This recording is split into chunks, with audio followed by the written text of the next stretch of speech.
Good evening. I'm Anil Ojha and welcome to Easy Class. Today I'm going to teach you History for Class 8, Chapter 3rd, Ruling the Countryside, Part 3rd. I have discussed about the system of permanent system and Mahalwari system, and I am discussing about the topic of Rayatwari system. And according to Rayatwari system, we can say there was no any Jamidari system in the south. So there the Britisher established a Rayatwari system. And today I am going to discuss about the topic of how was indigo cultivated. There are two main systems in south. One was called Nij system and second was called Rayatwari system or Revati Wari system. According to niche cultivation, the planter either bought the land or rented it from other zamindars.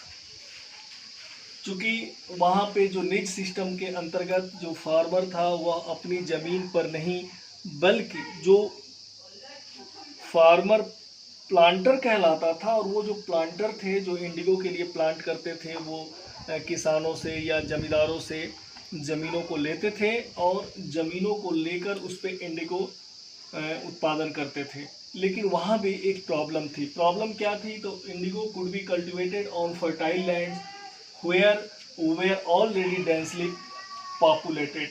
The planters attempt to lease in the land around the indigo factory and evict the peasant from the area. Means indigo also produced only in the fertile land, and all the fertile land had been occupied by the population. Population also wanted to live there because if the peasant wanted to produce the rice, wheat, they could produce. And the same things, indigo was produced in the same fertile lands. चूँकि उपजाऊ भूमि में ही नील की खेती होती थी, Indigo की खेती होती थी और वहाँ जो पॉपुलेटेड हो गया था, जनसंख्या बहुत ज़्यादा बस गई थी, तो लोग फर्टाइल लैंड उस प्लांटर को देना नहीं चाहते थे. इस तरह की समस्या आती थी. और इंडिगो के लिए क्योंकि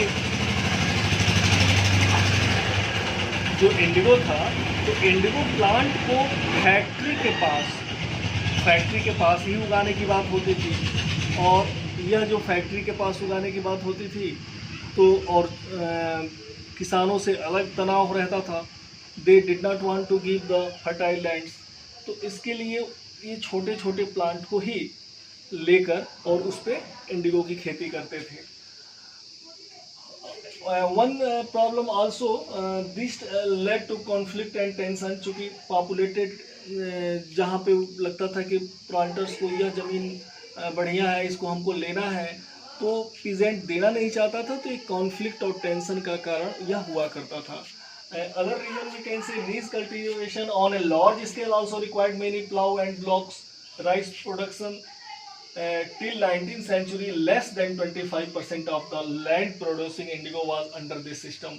The rest was the Rayatwari. चूँकि एक और प्रॉब्लम आती थी कि अब इनके पास जब प्लांट ले लिए, सपोज करिए कि 1000 बीघा वाज इंगेज फॉर दिस निज कल्टीवेशन. अगर उन्होंने 1000 बीघा या 500 बीघा ज़मीन ले लिया है, तो अगर 500 बीघा ज़मीन लिया है तो उसमें अगर 500 बीघा में अगर 500 हल उनको चाहिए तो उसके डबल ब्लॉक्स यानी बैल भी चाहिए. तो यह इनकी रखवाली करना या हल की रखवाली करना, ये सारी समस्याएं इनके साथ हुआ करती थी. और चूँकि एक और प्रॉब्लम थी कि इतना सब करने के बावजूद they did not get more land than 25% of the land of that area. उस इलाके का 25% लैंड ही निज कल्टीवेशन के अंतर्गत यह इंडिगो की खेती की जाती थी। राइस की प्रॉब्लम तो मैंने बताया था कि अगर एक बार इंडिगो की खेती उस लैंड में हो जा रही है, उस ज़मीन में, तो if peasant wanted to grow the rice, they were not able to grow the rice because rice also took the fertile lands। उपजाऊ ज़मीन में ही धान या गेहूं की खेती होगी, और चूंकि नील की जो खेती होती थी उसकी जड़ें जो होती थी लंबी होती थी, ज़मीन को बैरन कर देती थी, बंजर कर देती थी। Okay, now I am going to discuss about the next topic, indigo on the land of ryots. अब रैयत के साथ जो निज के बारे में मैंने बताया कि they cultivate the land on 25% and rest of the land was used by the ryot. 75% रैयत यूज करते थे। तो वो कैसे करते थे? The planter force to ryot to sign a contract और pressurised the headman to sign the contract on the behalf of ryot. चूँकि जो लोकल छोटे छोटे किसान होते थे या जो हेडमैन होता था उसको मोटिवेट करते थे प्लांटर्स, और by the side of the peasants और by the behalf of the peasants the headman signed of the land, और यह कॉन्ट्रैक्टर के साथ सिग्नेचर हो जाता था। एंड आल्सो इसके बदले में दे टुक द कैश मनी, और प्लांटर उनको कैश मनी दे देता था सिग्नेचर होने के बाद। And also the planter provided the drill, seeds and some technical things, and the peasants care or look after the crops, and the peasants also prepare the soil। तो ज़मीन की देखभाल करना या ज़मीन को, मिट्टी को बनाना, इस तरह का सारा काम उसके लिए बहुत हार्ड होता था किसान के लिए। और इन जो प्लांटर होते थे वो तो पैसा दे देते थे, लोन दे देते थे, और लोन देकर फिर उसके बदले में वो भी लोन ऐसा देते थे कि एक बार यूज हो जाता था तो उस इंडिगो को कम दामों पे खरीदते थे, और कम दामों पे खरीदने के बाद फिर नेक्स्ट लोन दे देते थे। तो हमेशा चूँकि किसान पे लोन बना रहता था और वो हमेशा ट्रबल में पड़ा रहता था किसान, स्थिति यह होती थी। फिर आफ्टर दैट हुआ क्या कि जब ये कैश इंडिगो इनको मिल गया तो the loan of the peasant God Indigo they produce the very low and cycle of the loan never ended. Another problem that indigo exhausted the soil rapidly. After indigo harvest, the land could not show the rice. और एक बार जब यह उस loan के चक्कर में पड़ते थे तो यह लोन इस तरह का होता था कि लगता था कि उस कर्ज को ये कभी किसान चुका नहीं पाएंगे। तो इसके चलते अब उनके मन में विद्रोह की भावना आई। And after the first struggle of 1857 they took and made a mind to against the revolt, they started revolt against the planters। तो जो इनका विद्रोह हुआ प्लांटर के खिलाफ हुआ, इसको देखा जाए कि कैसे हुआ। The blue rebellion on after in March 1859 thousands of rayat in Bengal refused to grow indigo. Those who worked for plants and socially boycott and gomasthas were beaten up. चूँकि 1859 में बंगाल के जो पीजेंट्स थे दे स्टार्टेड रेवल against the planters, और ये जो planters के खिलाफ इन लोगों ने रेवल विद्रोह तो किया ही, और इन लोगों ने गोमस्थास के विरुद्ध भी किया। Who was गोमस्थास? गोमस्थास को कहेंगे agent of the planters. Gomasthas जो थे यह प्लांटर के एजेंट के रूप में they did all the things and utilise the peasants as a broker. वो दलाल की तरह या बिचौलिए की तरह आकर किसानों से मिलना या लेन देन करना। तो इनकी भी पिटाई बहुत बुरी तरीके से किसानों के द्वारा की गई। Ryot felt that they had the support of the local zamindar and headman against the planter अब स्थिति ये हुई कि इनको जो छोटे छोटे जो लोकल स्तर के जमींदार थे और जो वहाँ पे हेडमैन थे, तो रैयतों ने फेल्ट किया कि they were giving the support and against the planters. तो जब ये सारा विद्रोह हो रहा था तो उसी दौरान एक बरसात is a place and the DM of the Barashat or magistrate of the Barashat gave him notice that no means the producer did not give compelled to grow the indigo to the peasants, and also these type of words went to the Queen Victoria।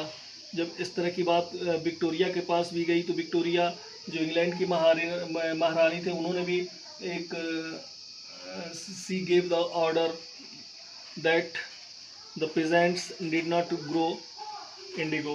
उन लोगों ने भी बोला कि magistrate ने बोला है कि विक्टोरिया महारानी ने बोला है कि यहाँ के जो पेजेंट हैं उन पर दबाव नहीं बनाया जाए। ज़रूरी नहीं है कि उसके लिए उन लोगों ने पेजेंट इंडिगो को ग्रो करेगा ही करेगा। और उसके बाद ये सारे विद्रोहों के दौरान जो पीजेंट्स थे वो सीधे सीधे उन लोगों ने ऐलान कर दिया कि वे लठियान मीन्स जो लाठी लेकर प्रोड्यूसर के पक्ष में किसानों से वसूली करते थे, उनके खिलाफ विद्रोह कर दिया। Also peasants told at that time they did not give any rent to the planters को रेंट भी नहीं देंगे, लोन भी नहीं लेंगे, ग्रो भी नहीं करेंगे। इस तरह के विद्रोह 1859 में बंगाल में देखे गए। Then the Britisher set up a commission to inquiry about the rebel और the event of the Bengal. जब वहाँ पे उस तरह की जांच करने के लिए कमीशन बैठाया गया तो commission also gave the report and criticise the planters. उन्होंने वहाँ के प्लांटर को क्रिटिसाइज भी किया कि ये लोग ज़रूरत से ज़्यादा उसको यूटिलाइज कर रहे हैं। और फिर एक पक्ष में यह भी रिपोर्ट दिया गया कमीशन के द्वारा कि जो कॉन्ट्रैक्ट पीजेंट ने कर लिया है कम से कम उतना तो उनको इंडिगो प्रोडक्शन करना होगा।